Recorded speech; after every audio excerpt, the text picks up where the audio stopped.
Assalamualaikum warahmatullahi wabarakatuh. Selamat sore, salam sejahtera bagi kita sekalian, para sahabat lingkungan di mana saja Anda berada, dan sahabat-sahabat yang ada di markas PPLH Universitas Tadulako. Jumpa lagi dalam acara podcast PPLH Universitas Tadulako. Kita beri sangat support ya. Pada hari ini podcast agak unik dan luar biasa karena kita didatangi oleh ada tamu-tamu spesial ya.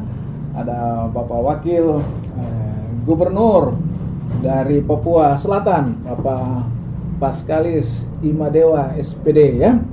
Beliau hadir tadi pagi ya, berarti berangkat dari Jakarta itu tengah malam ini. Jadi ini perjalanan yang ya cukup berat ya.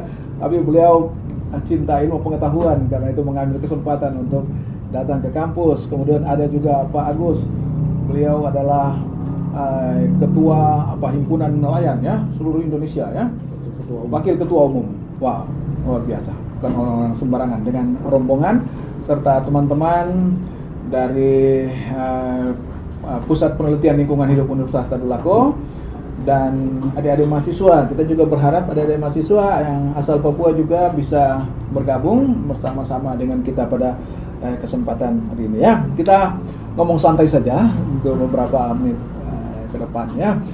Pak Gub dulu nih, kita ingin dengar cerita ini.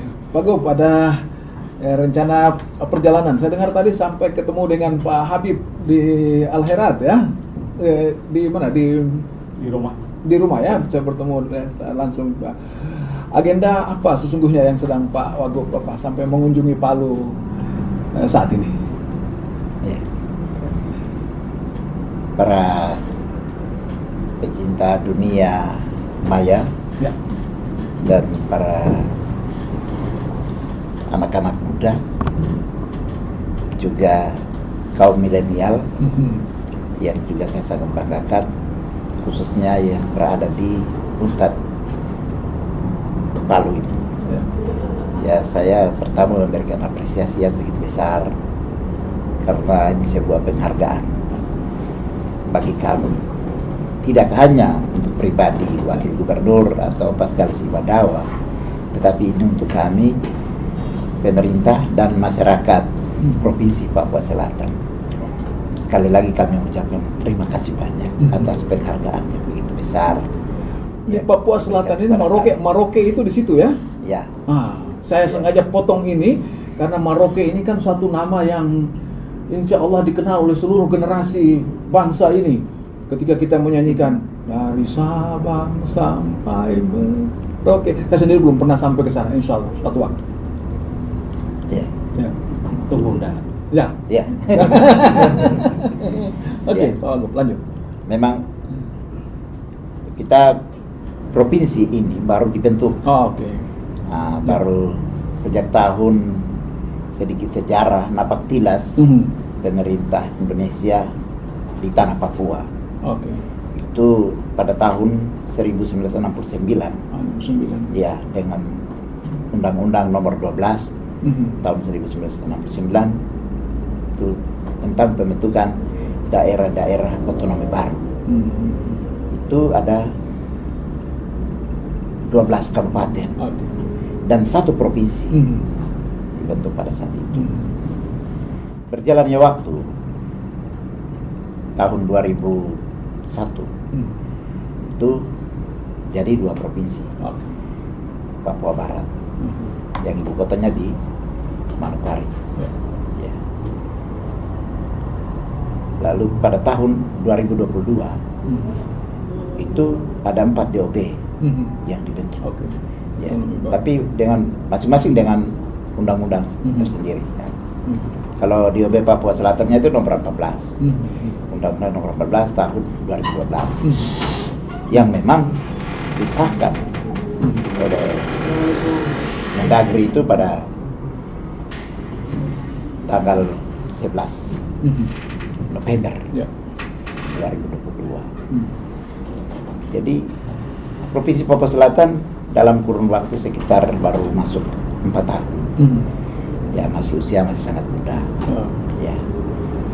Dan berjalannya waktu kita dibentuk dengan 4 kabupaten. Oke. Iya, 4 kabupaten. Jumlah penduduknya juga tidak banyak. Oke. Itu sekitar 700 jiwa lebih. Ya. Tapi luas wilayahnya itu 117,340 sekian kilometer persegi. Ya. Oke. Ya. Jadi wilayahnya sangat luas. Oke. Ya. Begitu. Lalu potensi yang ada di sana itu di bidang perikanan. Ini Ya. masuk ini ya. Ya. Ya. Di bidang perikanan Ya. dan bidang pertanian. Perikanan pertanian. Pertanian. Ya? Oke. Saya pikir itu dua Ya. ikon Oke. yang Ya. memang patut kita sentuh ke sana, Oke. patut kita kembangkan ke sana. Gitu. Kalau bisa tahu di bidang perikanan itu apa saja yang spesifik yang ada di kawasan Papua Selatan ini? Ya, perikanan itu ada ikan tawar. Oke. Ikan tawar itu ikan yang habitatnya di rawa-rawa. Oh, oke. Ya, di air tawar. Air tawar ya. Ya. Dan ada juga ikan yang berlaut, Oke. ikan asin. Ya. Hmm. Nah, potensi sekarang di sana kita tinggal pikirkan kita kira-kira mau kembangkan ikan Oke. yang ada di rawa atau yang Oh. di laut ini. Kebetulan saya lihat Begitu. yang hadir ini Ya. dua-dua ini Begitu. ini urusan rawa ini kayaknya nih. Yang ikan darat ya. Iya. Pak Padi lebih ke Ikan darat ya. Ada ikan. Pak Agung Ya. mungkin seluruhan darat dan laut. Nah, kalau saya dari segi ikan ini hanya untuk makan saja. Ya. Karena hobi besar saya itu makan ikan. Gitu. Ya. Oke, terus kunjungan ke Palu ini apa dalam rangka apa atau? Ya, kalau saya ke Palu, Ya. kata orang kalau belum pijakan kaki di Palu berarti Anda belum ke Sulawesi. Oh, kita beri sedikit applause ya. Iya. Kenapa ada pikiran begitu? Karena Palu itu tengah. Wonderful. Jadi teras, Ya, dari ya. Pulau Sulawesi itu Palu. Ini terus terang Gitu. belum pernah kita dengar sebelumnya. Gitu. Iya. That is the first and the only. Ya. Kami meletaknya di Palu, tapi kita belum pernah dengar orang Iya. menyebutkan bahwa karena sentral itu, maka kalau Anda belum datang ke Palu, Anda belum datang ke Sulawesi. Sulawesi. Viralkan. Oke, gitu. Ya, Oke, gitu. terus kunjungan ke Palu ini bertemu Ya. siapa saja untuk apa saja? Pada dasarnya saya sebagai Ya. Ketua Himpunan Nelayan seluruh Indonesia Oke. untuk Papua Selatan. Oke. Ya, Mhm. DPD Papua Selatan. Oke. Gitu. Oke. Pertama kunjungan Oke. ke sini. Yang kedua, Ya. saya ke sini juga Hmm. saya perlu melihat Oke. terkait dengan potensi pendidikan. Oke. Potensi pendidikan. Mhm. Dan saya lihat di Palu ini ada embrio. Oke. Ada embrio pendidikan yang berbasis spiritual. Oh. Itu the second point. Iya. Ya. Oke. Oh, makanya itu tadi Pak Wagub ketemu dengan Ketemu Pak Pak Habib ya. Iya. Dan saya dengar Pak Wagub di di Papua Selatan itu juga menjadi guru agama bagi sekolah Muhammadiyah ya. Saya dengar seperti begitu. Ya, dulu di Eden. Oke. Ya, Nah, di Flores begitu. oh waktu di Flores Ya, dulu ya. betul. Wah, itu luar biasa. Ini informasi tentang toleransi yang sangat luar biasa ya. Perlu disebarkan untuk didengar oleh seluruh anak-anak Indonesia. Kebetulan saya besok itu akan bicara di RRI pada jam 10 itu siaran Kita Indonesia. Itu seluruh Indonesia memutarkan pada jam itu gitu. Jadi ya, saya kira ini suatu contoh yang sangat baik ya. Oke, saya potong sedikit dulu Pak Wagub. Saya ke Pak Agus dulu sedikit ya, karena tadi saya dengar tadi itu salah satu potensi yang luar biasa ini adalah tentang potensi kelautan ya, tentang perikanan dan sebagainya. Dan saya kira ini salah satu potensi yang mungkin pengelolaannya atau mungkin kita ingin mendengar dari Pak Agus kira-kira potensi yang besar ini sampai saat ini seoptimal apa atau masih ada berapa lagi, jangan-jangan kita bilang potensi padahal sudah habis. Oke, Pak Agus, silakan. Terima kasih. Jadi di Sulawesi Tengah ya, memang ada salah satu yang memiliki ada wilayah pengelolaan perikanan bagian dari PPP atau zona. Dan saya kira dari sisi perikanan tangkap memang dari sisi perikanan tangkap potensi perikanan pelacis besar dan kecil itu sangat potensial. Dari waktu ke waktu kebutuhan pasar dunia itu market lokal domestik itu sangat tinggi, sehingga memang itu menjadi bagian besar bagaimana kita bisa meng-create ini agar bisa terkelola dengan baik, bisa berkelanjutan. Saya kira dengan adik-adik mahasiswa tadi pagi saya bicara menyampaikan Pak Agus berikan tadi namanya kuliah umum bagaimana mereka hadir sebagai bagian dari perikanan, mahasiswa perikanan untuk ikut mendorong keberlanjutan perikanan. Jadi jangan sampai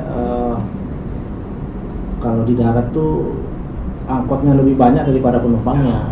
Jadi jangan sampai kapal lebih banyak daripada ikannya. Sementara kemudian sebenarnya kalau dikelola dengan baik dengan program pemerintah perluasan kawasan konservasi, kemudian penangkapan ikan terukur, kemudian pengembangan budidaya berkelanjutan, kemudian juga persoalan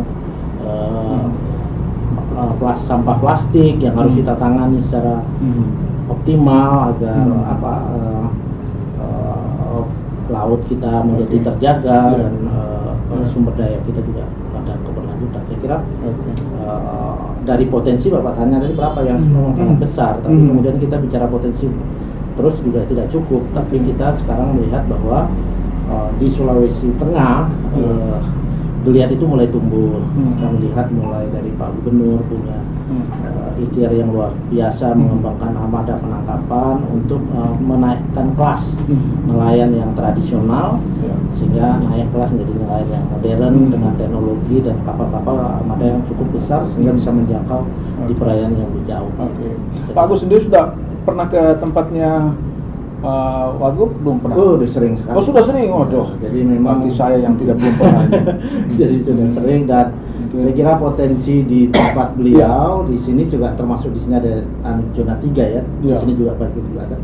Jadi tertinggi di seluruh WPP itu di 718.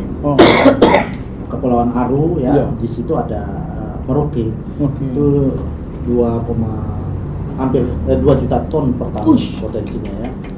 Kalau itu saya kira kapal-kapal dari armada dari luar daerah sudah mulai hadir di sana, lebih kurang hampir 3.000 kapal. Yang saya kira bagaimana para masyarakat lokal terlibat, kemudian pelabuhan-pelabuhan di daerah itu berkembang. Nah, jadi jangan sampai setelah ditangkap di Kepulauan Aru, ikan langsung dibawa begitu saja ke Jakarta, ke daerah-daerah pasar. Sementara di sini harusnya diolah atau landing di pelabuhan di daerah sekitar situ, kemudian masyarakat lokal terlibat di dalam mengelola dan seterusnya sehingga pasar distribusi sudah siap, begitu sudah siap dari sini dengan produk olahan baik beku, segar dan seterusnya itu akan lebih tinggi nilainya. Jadi pada prinsipnya kita melihat bagaimana kekayaan kita darat, laut, udara bahkan saat ini kan dengan oksigen dan sebagainya itu ya luar biasa. 2008 itu saya ada di Monash University Australia. Begitu ditanya dari mana, saya bilang dari Indonesia. Langsung Pak Pendeta di satu gereja kecil, kan saya belajar bahasa Inggris di situ. Saya Muslim, tapi saya belajar di gereja di Australia. Langsung dia tanya begini, where you come from? Indonesia. That is the rich country. Itu negara kaya raya. Dia pernyataan seperti begitu. Tapi kemudian ada anekdot, anak bertanya kepada ibunya, Bu, katanya kita ini 7 turunan pun kekayaan kita ini tidak habis. Kenapa kita ini miskin? Dia bilang betul, tapi kita ini sudah keturunan ke-8.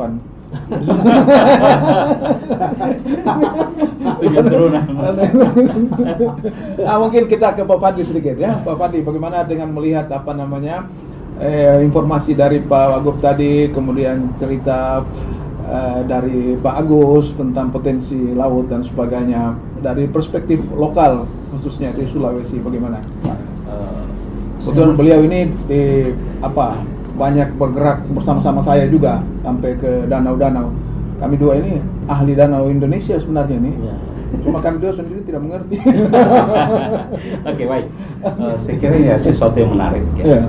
Terutama Papua bagian selatan Ya. satu provinsi baru. Ya. Tentunya membutuhkan tenaga sumber daya manusia yang Ya.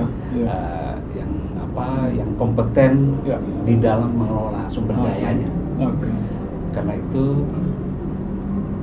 kehadiran ini dengan melihat bahwa Palu itu tadi saya tertarik sekali Iya. merupakan ada sesuatu pendidikan yang berbasis pada spiritualitas. Iya.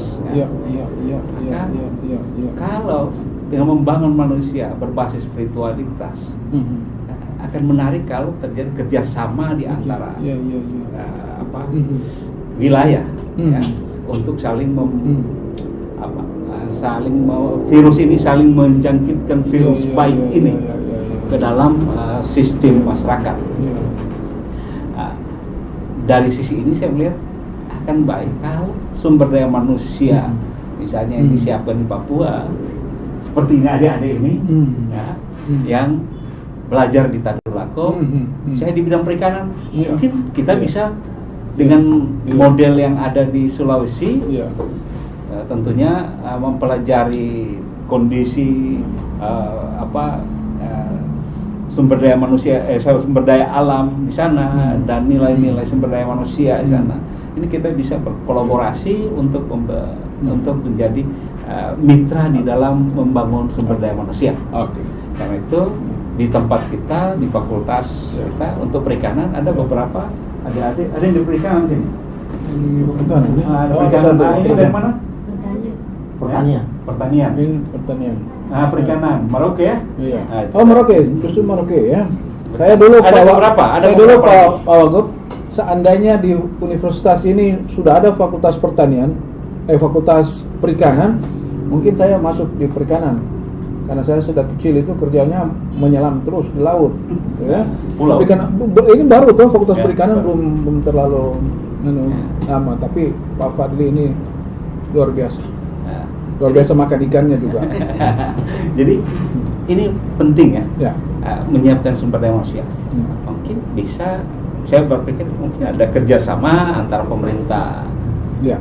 Papua Selatan Ya. dengan Universitas Tadulako untuk mengirimkan mahasiswa belajar sini, diberikan beasiswa. Ya. Nah, kemudian dia kembali. Kolaborasi ya. Kemarin kita kan siap. Mungkin setelah ini Pak Fadli, poin yang Pak Fadli sampaikan ini kita bicarakan dengan Pak Riko, ya supaya bisa ada di sana universitas apa atau perguruan tinggi apa kalau di Papua Selatan? Sana Universitas Negeri Musamus. Oh, sama. Oh, ada dulu di sini. Ada perikanan. Ya, ada sudah lama perikanan, saya dengar ya. itu. Penangkapan dia aja ya. Ya. Kalau tidak salah ada alumni kita yang Yang sana ya. yang jadi dosen di sana itu kalau tidak salah. Oke, kolaborasi ini menjadi hal yang sangat Kolaborasi penting ya antar untuk perguruan tinggi saya kira kerjasama. menarik juga. Ya, ya. Poin lainnya adalah Ya. bagaimana bisa jadi dalam rangka pembangunan karena anu baru ya. Ya. Profesional itu yang berhubungan dengan kajian lingkungan hidup saya kira itu Oke. dalam mengawal pembangunan ya. Ya, Untuk karena masa depan. Papua ini rasa-rasanya Jadi daerah kita yang sepertinya kita mau bilang ini daerah yang terakhir yang harus dijaga ini sebelum rusak juga seperti daerah-daerah yang lain, Ya. Kalimantan sebagai contoh misalnya begitu. Jadi kita semua harus memberikan konsen yang besar. Saya Kebetulan pergi ke Pak- Papua dan saya Pak Nur Sengaji ini memang menangani itu di Tadulako Iya. untuk Jadi saya kajian-kajian.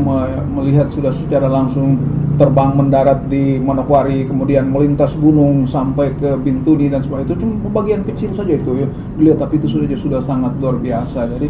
Jadi jangan sampai ya itu anekdot tadi itu sudah keturunan ke-8 kita sama-sama kekayaannya. Oke, saya kira waktu kita terbatas.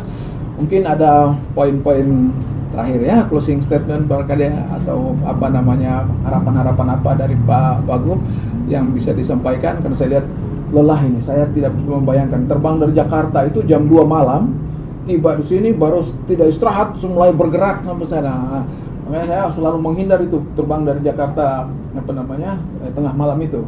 Apalagi kalau mahal tiket.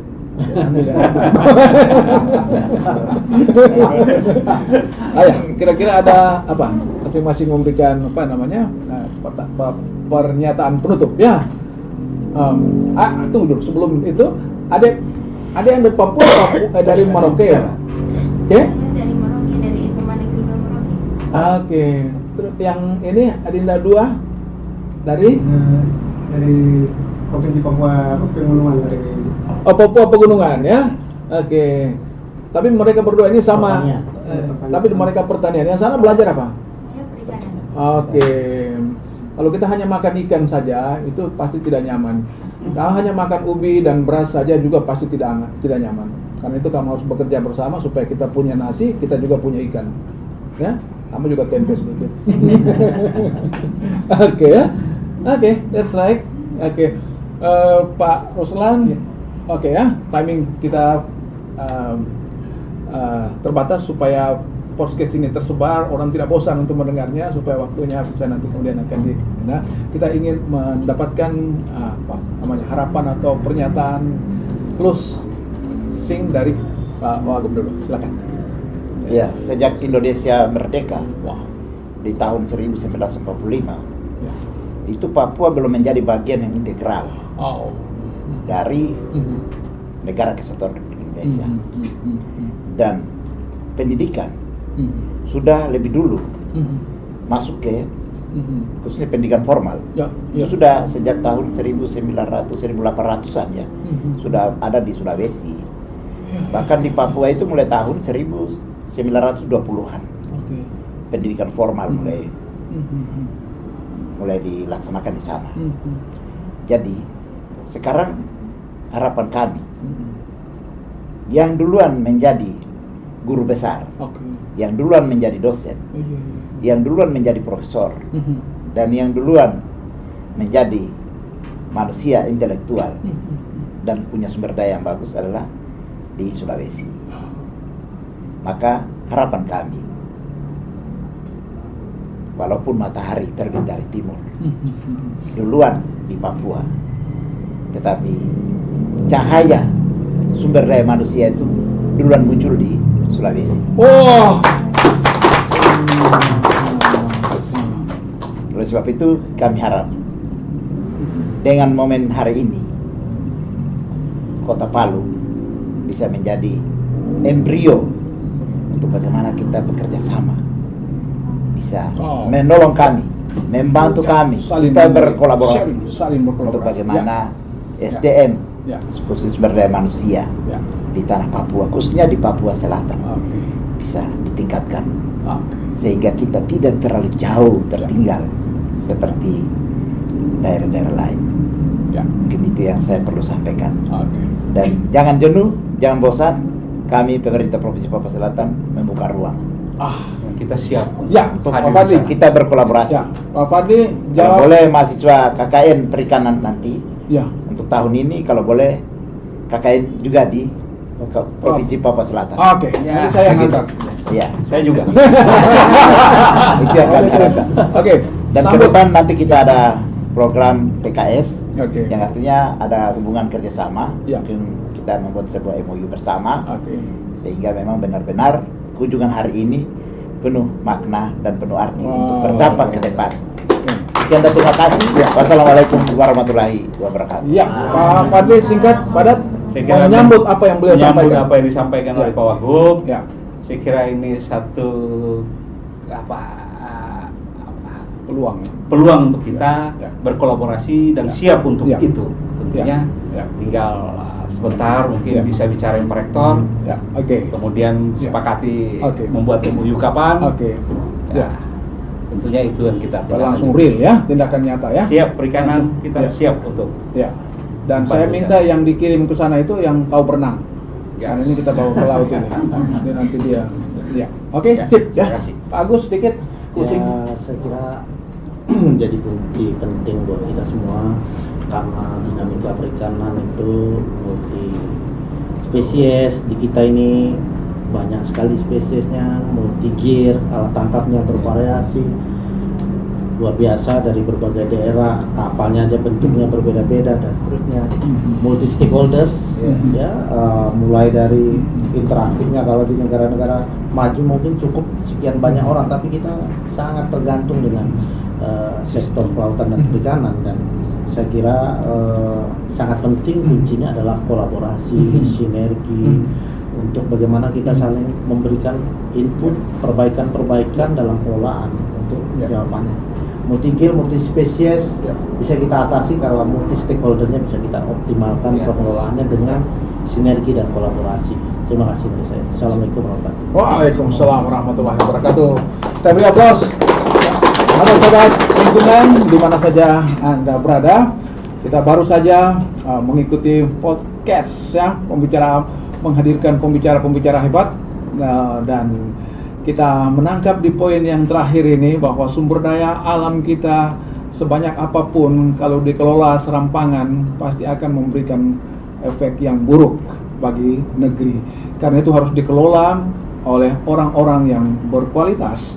Karena itu maka pendidikan menjadi kata kunci yang sangat penting. Ada orang bilang kalau Anda ingin mendapat kebahagiaan hidup sesaat, maka tanamlah tanaman-tanaman umur pendek, hortikultura dan sejenisnya. Tapi kalau Anda ingin mendapatkan kehidupan yang agak panjang sedikit, maka tanamlah tanaman-tanaman keras seperti cengkeh, pala, coklat dan sebagainya. Tapi kalau Anda ingin mendapatkan kehidupan yang makin lama, maka didiklah generasi. Dan pendidikan itu menjadi kata kunci. Dan Nelson Mandela kalau tidak salah yang bilang, education is the most powerful weapon to change the world. Pendidikan itu adalah satu senjata yang sangat luar biasa untuk merubah dunia. Pertemuan kita sederhana, singkat, tapi mudah-mudahan memberikan efek.